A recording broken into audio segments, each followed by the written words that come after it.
ரிஷபராசிக்கார அன்பர்கள் அனைவருக்கும் எனது அன்பு கலந்த வணக்கங்கள். நான் உங்கள் அஸ்ட்ரோ ஜுன்னதுரை பிளிமிசை கூத்தூர், பெரம்பலூர் மாவட்டம்.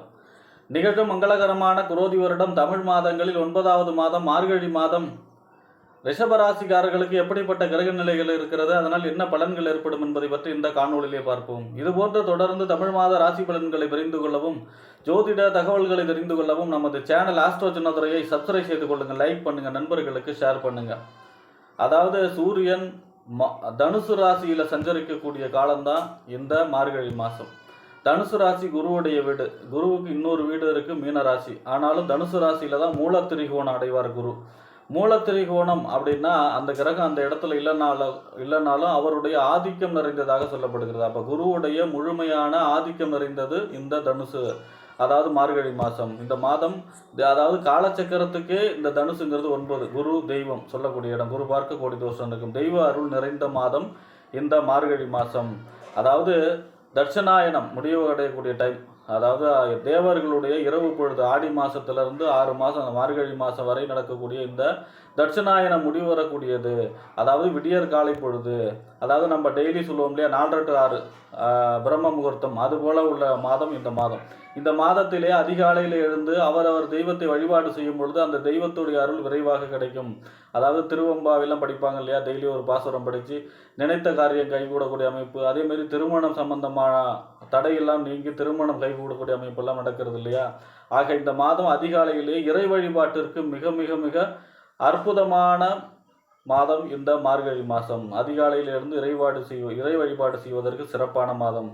அதே போல இந்த மாதம் உபய மாதமாக இருப்பதால் வீடு சம்பந்தமான கிரக ஆரம்பம், கிரக பிரவேசம், வாசல் கால் வைக்கிறது, இந்த மாதிரி மனை கொள்றது, இந்த மாதிரியான வீடு சம்பந்தமான எந்த முயற்சியும் தவிர்ப்பது நல்லது.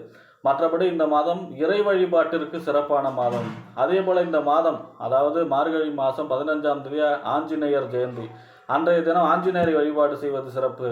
இந்த மார்கழி மாதம் 26ஆம் தேதி பார்த்தீங்கன்னா வைகுண்ட ஏகாதசி, அதாவது பரமபத வாசல். பெருமாள் கோயிலில் பரமபத வாசலை கடப்பவருக்கு வாழ்க்கையே சொர்க்கமாகும். அன்றைய தினம் பரமபத வாசலை கடக்க வேண்டும்.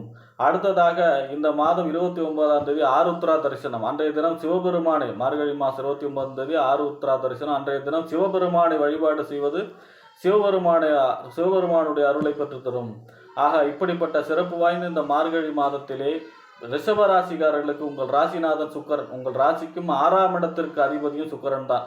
நோய் எதிரி வம்பு வழக்கு கடனுக்கு அதிபதி. அதாவது 1க்கும் 6க்கு உடைய சுக்கரன் உங்கள் ராசிக்கு 9ஆம் இடத்திலே சஞ்சரிக்கிறார். எது வரைக்கும் அப்படின்னா 13ஆம் தேதி வரைக்கும். 9ஆம் இடம் என்பது தந்தை ஸ்தானம், பாக்கியஸ்தானம், தொலைதூர பயணம். 9ஆம் இடம் உயர்கல்வி ஸ்தானம். ஆக பொதுவாக ராசிநாதன் 9ல் சஞ்சரிக்கிறார்னா யோகம், பாக்கியங்கள் சேரும், அதிர்ஷ்டம் கிடைக்கக்கூடிய அமைப்பு, தந்தையால் அனுகூலங்கள், ஆதாயங்கள் பெறக்கூடிய அமைப்பு. அதேமாதிரி தொலைதூர பயணத்தால் அனுகூலங்கள், ஆதாயங்கள் பெறக்கூடிய அமைப்பு. 6ஆம் இடத்து அதிபதி 9ல் இருந்தால் தந்தையிடம் சில கருத்து வேறுபாடு அல்லது தந்தைக்கு உடல் ரீதியான சில ஆரோக்கிய குறைபாடு ஏற்படக்கூடிய அமைப்பு இருக்கும். ஆனால் 13ஆம் தேதிக்கு பிறகு 10ஆம் இடத்துல சஞ்சரிக்கிறார். பொதுவாக ராசி அதிபதி 10ஆம் இடங்கிறது நான் தொழில், புகழ், அந்தஸ்து, கௌரவம். 10ஆம் அதிபதி சனியோடு சேர்ந்து 10ஆம் இடத்துல சஞ்சரிக்கிறார். இது பெரிய யோகம். அதாவது தொழில்காரகனாய சனி தொழில் ஸ்தானத்தில் இருக்கார். அதோட உங்கள் ராசிநாதன் சேர்கிறார். அப்போ தொழில் வளர்ச்சி பிரமாதமாக இருக்கும். புதிய தொழில் தொடங்கக்கூடிய அமைப்பு, தொழிலை வளர்ச்சி பெறக்கூடிய அமைப்பு, தொழிலை விரிவுபடுத்தக்கூடிய அமைப்பு, தொழில் சம்பந்தமான அனைத்து முயற்சிகளும் வெற்றி அறக்கூடிய அமைப்பு. ஏன்னா உங்கள் ராசிநாதன் சுக்கரன் 10ஆம் இடத்து அதிபதி சனியோடு சேர்ந்து சஞ்சரிக்கிறார் 13ஆம் தேதிக்கு பிறகு. அதே போல் 6ஆம் இடம்ங்கிறது உத்தியோகஸ்தானம் இல்லையா. அந்த 6ஆம் இடத்து அதிபதியும் 10ல் சுக்கரன் தானே 10ஆம் இடத்துல சஞ்சரிக்கிறார்.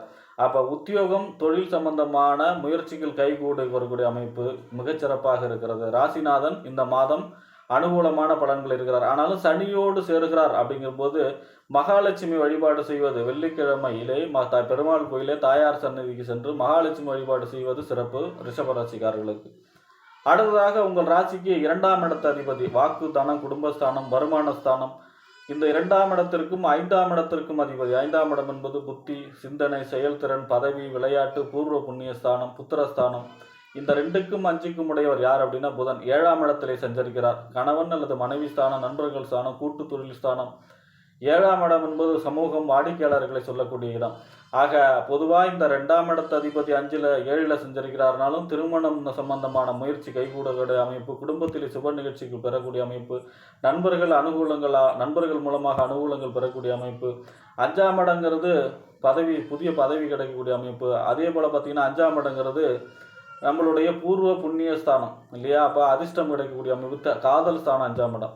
காதல் 7ஆம் இடம் 5ஆம் இடம் காதல்னா 7ஆம் இடம் கல்யாணம். அப்போ புதிய காதல் ஏற்படக்கூடிய அமைப்பு அல்லது காதலில் வெற்றி பெறக்கூடிய அமைப்பு, காதல் சம்பந்தமான விஷயங்களிலே அனுகூலமான பலன்கள், திருமணம் சம்பந்தமான முயற்சிகள் கைகூடக்கூடிய அமைப்பு, புத்திரர்கள் அதாவது கரு உண்டாதல் அல்லது குழந்தை பிறப்பு இதெல்லாமே இது மாதிரியான சுப நிகழ்ச்சிகள் நடக்கக்கூடிய அமைப்பு. 20ஆம் தேதிக்கு பிறகு இந்த புதன் 8ஆம் இடத்துல சஞ்சரிக்க போகிறார். அது அனுகூலமற்ற நிலை. அப்போ முன்பகுதி சிறப்பான பலன்கள் இருக்கிறது. 20ஆம் தேதிக்கு பிறகு 8ஆம் இடத்துல சஞ்சரிக்கிறார்னா வாக்கு தானம் குடும்பஸ்தானத்து அதிபதி 8ல் சஞ்சரிக்கிறார்னா பொருளாதார சம்பந்தமான பிரச்சனைகள், கொடுத்த வாக்கை காப்பாற்ற முடியாத அமைப்பு, குடும்பத்திலே உள்ளவர்களிடம் விட்டு கொடுத்து செல்ல வேண்டும், புத்திரர்கள் வழியிலும் விட்டு கொடுத்து செல்ல வேண்டும், பூர்வீகம் சம்பந்தமான பிரச்சனை வந்தால் அதை அப்படியே விட்டுவிட வேண்டும், பதவிக்கு கொஞ்சம் பிரச்சனை இருக்கிறது, அதனால் அதிலும் கவனமாக இருக்க வேண்டும். 5ஆம் இடம் பதவி 8ஆம் இடத்துல இருக்காருன்னா நம்மளுடைய அந்தஸ்து கௌரவம் இழுக்கு ஏற்பட்டு அது பதவி சம்பந்தமான பிரச்சனைகள் வரக்கூடிய அமைப்பு, பூர்வீக சம்பந்தமான பிரச்சனைகள் வரக்கூடிய அமைப்பு இதெல்லாமே இருக்கிறது. அப்போ 20ஆம் தேதிக்கு பிறகு பலன் சரியில்லை. 20ஆம் தேதிக்கு பிறகு புதன் உங்களுக்கு அனுகூலமான பலன்களை தருவதாக இல்லை. 8ஆம் இடத்திலே மறைகிறார். அப்பொழுது நின்ற பெருமாளை வழிபாடு செய்ய வேண்டும். அப்போ முற்பகுதி சிறப்பாக இருக்கிறது. அடுத்ததாக உங்கள் ராசிக்கு 4ஆம் இடத்து அதிபதி வீடு, வண்டி, வாகனம், மனை, தாயார், சொத்து சுகஸ்தானத்துக்கு அதிபதி. அப்போ 4ஆம் இடத்து அதிபதி யார் அப்படின்னா சூரியன். இந்த சூரியனும் இந்த மாதம் முழுவதுமே 8ஆம் இடத்துல சஞ்சரிக்கிறார். 8ஆம் இடம் மறைவு ஸ்தானம். ஆக 4ஆம் இடத்து அதிபதி 8ல் மறைகிறார் அப்படின்னா வண்டி வாகனங்களில் ரொம்ப ரொம்ப கவனமாக இருக்கணும். அதே போல் பார்த்திங்கன்னா நிலம் இட சம்பந்தமான பிரச்சனை வந்தால் இப்போதைக்கு ஆறப்பட்டுன்னு இந்த ஒரு மாதமும் அதை பற்றி எதுவும் பேசக்கூடாது. தாயாருடைய ஆரோக்கியத்திலே அக்கறை செலுத்த வேண்டும். வளர்ப்பு பிராணிகளிடம் கவனமாக இருக்க வேண்டும். புதிய வளர்ப்பு பிராணிகளை வாங்கக்கூடாது. ஆக இந்த மாதம் வீடு நிலம் சம்பந்தமான எந்த விதமான புது முயற்சியும் எடுக்கக்கூடாது. ஏன்னா 4ஆம் இடத்து அதிபதி சூரியன் 8ல் மறைகிறாரு. ஆக இந்த மாதம் வாகனங்களில் கவனமாக இருக்கணும், நில இட சம்பந்தமான பிரச்சனையில் கவனமாக இருக்கணும், தாயாருடைய ஆரோக்கியத்திலையும் கவனமாக இருக்க வேண்டும். அடுத்ததாக உங்கள் ராசிக்கு 7க்கும் 12க்கும் உடையவர். 7ஆம் இடம் என்பது செவ்வாய். அதாவது 7க்கும் 12க்கும் உடையவர் செவ்வாய். 7ஆம் இடம் என்பது கணவன் அல்லது மனைவி ஸ்தானம், நண்பர்கள் ஸ்தானம், கூட்டு தொழில் ஸ்தானம், சமூகம், வாடிக்கையாளர்களை சொல்லக்கூடிய இடம். 12ஆம் இடம் என்பது அயன சயன போகஸ்தானம், விரயஸ்தானம், வெளிநாடு சம்பந்தமான ஸ்தானம். ஆக இந்த 7க்கும் 12க்கும் உடையவர் யார் அப்படின்னா செவ்வாய் 3ஆம் இடத்துல சஞ்சரிக்கிறார். பொதுவாக செவ்வாய் 3ஆம் இடத்துல சஞ்சரிப்பது யோகம். இளைய சகோதரங்கிறது 3ஆம் இடம். செவ்வாய்ங்கிறது இளைய சகோதரத்தை சொல்லக்கூடிய கிரகம். ஆக இளைய சகோதர வழி அனுகூலங்கள், ஆதாயங்கள் பெறக்கூடிய அமைப்பு. அதாவது செவ்வாய் நீச்சம் ஆனாலும் வக்கரம். பொதுவாக உச்சம் பெற்ற கிரகம் நீச்சம் ஆனால் அந்த கிரகம் நீச்ச பலனை செய்யும். ஆனால் நீச்சம் பெற்ற கிரகம் வக்கரம் ஆயிடுச்சு அப்படின்னா அது உச்ச பலனை செய்யும். உச்சம் பெற்ற கிரகம் வக்கரானா நீச்ச பலனை செய்யும். நீச்சமான கிரகம் வக்கரமானால் அது உச்ச பலனை செய்யும். அப்போ வலுவான நிலை தான் செய்யும். ஆக 3ஆம் இடங்கிறது தைரியஸ்தானம். செவ்வாயே தைரிய கிரகம். அப்போ புதுசாக எதாக இருந்தாலும் பார்த்துக்கலாம் அப்படிங்கிற தைரியம் பிறக்கக்கூடிய அமைப்பு, வீரியம் பிறக்கக்கூடிய அமைப்பு. அதே மாதிரி ஒரு மனசுக்குள்ளே இனம் புரியாத ஒரு சக்தி கிடைக்கக்கூடிய அமைப்பு. ஏன்னா தைரியம் வீரியம்ங்கிறது செவ்வாய் தான். 3ஆம் இடங்கிறது தைரிய ஸ்தானம். அப்போ தைரியம் வீரியம் அசட்டு தைரியம் எதாக இருந்தாலும் பார்த்துக்கலாங்கக்கூடிய ஒரு மன தைரியத்தை கொடுக்கக்கூடிய இடத்துல இருந்து செவ்வாய் சஞ்சரிக்கிறார். அது வக்கரமாய் சஞ்சரிக்கிறார். ஆக 7ஆம் இடத்து அதிபதி 3ல் சஞ்சரிக்கிறான். இளைய சகோதர வழி அனுகூலங்கள், ஆதாயங்கள் பெறக்கூடிய அமைப்பு, புதிய ஒப்பந்தம் கையெழுத்து இதெல்லாம் சேரக்கூடிய அமைப்பு, ஒரு நல்ல செய்தி சேரக்கூடிய அமைப்பு. அதே மாதிரி பார்த்திங்கன்னா 12ஆம் இடத்து அதிபதி 3ல் இருக்கார் அப்படின்னா இளைய சகோதர வழி ஒரு சில விரயங்கள் செல்லக்கூடிய அமைப்பு. அதாவது நெருங்கிய பக்கத்து வீட்டுக்காரங்களுக்காக ஒரு சில செலவு செய்யக்கூடிய அமைப்பெல்லாம் இருக்கிறது. ஒப்பந்தங்கள் வழியிலும் சில செலவுகள் இருக்கிறது. பொதுவாகவே இந்த மாதம் ரிஷபராசிக்காரர்களுக்கு உங்கள் ராசிநாதன் தான் அனுகூலமான பலன்களை தர இருக்கிறார். ஏன்னா 9ஆம் இடத்து அதிபதி 9ஆம் இடத்துல சஞ்சரிக்கிறார் 13ஆம் தேதி வரை. பிறகு 10ஆம் இடத்துல சஞ்சரிக்கிறார். ஆனால் பாக்கி இருக்கக்கூடிய கிரகங்கள் எதுவும் நல்ல பலன்களை தரவில்லை. புதன் மட்டும் 20ஆம் தேதி வரை அனுகூலமான பலன்களை தர இருக்கிறார்.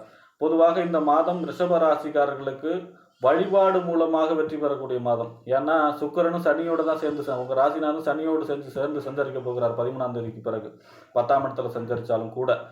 ஆக இந்த மாதம் உங்கள் ராசிநாதனை வலுப்படுத்த வேண்டும். அதே மாதிரி பொதுவாக வீடு நிலம் இந்த மாதிரி சம்பந்தமான எந்த விதமான புது முயற்சிகளை எடுக்காமல் இருப்பது தான் இந்த மாதம் ரிஷபராசிக்காரர்கள் கவனமாக இருக்கக்கூடிய விஷயம். வண்டி வாகனங்களில் ரொம்ப ரொம்ப கவனமாக இருக்கணும் ரிஷபராசிக்காரர்களுக்கு.